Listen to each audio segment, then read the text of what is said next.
World Bank deciding to suspend its aid to Sudan's fragile economy. Well, meanwhile, the protests against the military takeover continue right across the country. State oil company workers and the Doctors' Union have joined the demonstrations. They have been driving forces in the protests that put an end to the rule of Omar al-Bashir in 2019. Well, let's speak to political analyst Omar Bakri Abu Haraz, who is based in Khartoum. Omar, the coup leaders are coming under a lot of pressure. Do they have any supporters outside Sudan?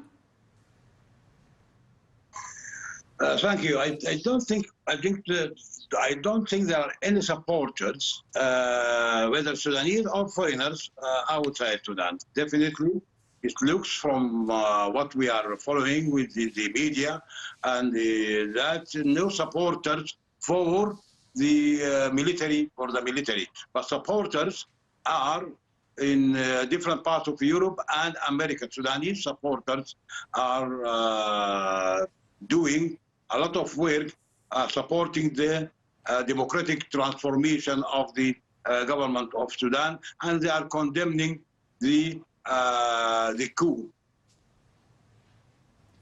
So can anyone help put this transitional team back together, or would you suggest it's broken for good?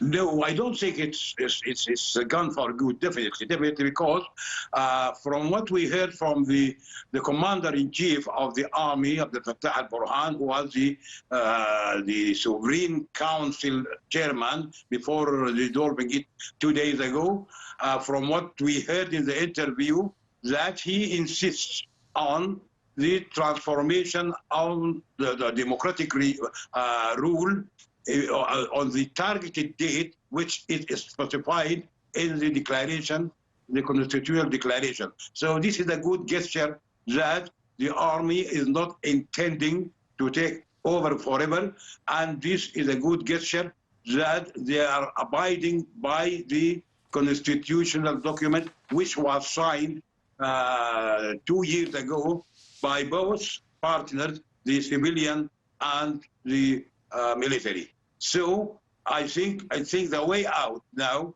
from all this pressure, as you can see, and we all saw that pressure from all over the world is coming. United Nations, the African Union suspended the membership of Sudan, plus the rallies now in Khartoum. This is a big pressure to the military. So that I think, in my opinion, the only way out is to start re-talking with the ousted Prime Minister, Dr. Abdullah Hamdok, because Dr. Abdullah Hamdok now became an icon, international icon to the transformation to the democratic governance. So Abdullah Hamdok, also one of the good gestures that the military commander, Abdel Fattah al-Burhan, he commended the 2 years of Abdullah Hamdok. He talked personally about his endeavors and his good work and nationalistic work to cooperate with the military. So he is putting the blame on others, not on Hamdok. So maybe I think the only way out is to restart talking with Hamdok. The only way out is reinstating Abdullah Hamdok another time as Prime Minister, with the intention of forming a non-partisan government of technocrats who are not affiliated to any of the parties which are now at loggerheads. Most of the parties in Sudan, the political parties, are at loggerheads, and that is one of the reasons for the attempt or the intervention of the military. Can I just ask you about how significant the money, the cash side of things, if the World Bank is withdrawing its finances or financial facilities, does that mean that whoever is going to run Sudan has to make a deal sooner rather than later? Yes, you are absolutely right. I agree that it's very unfortunate and sad that the World Bank and the IMF, they suspended, and even America also, they suspended their assistance to the country. And the country is in bad need for foreign money. to run the country. So this is definitely one of the pressures which will face the government, the new government, if it is formed under the protection of the military partner. The second government, definitely it will be very difficult to it to run the country, because the shortage is really acute, shortage in foreign money. But in the late, after the reconciliation with the bank and the World International monetary systems, the World International monetary systems, things started to ease.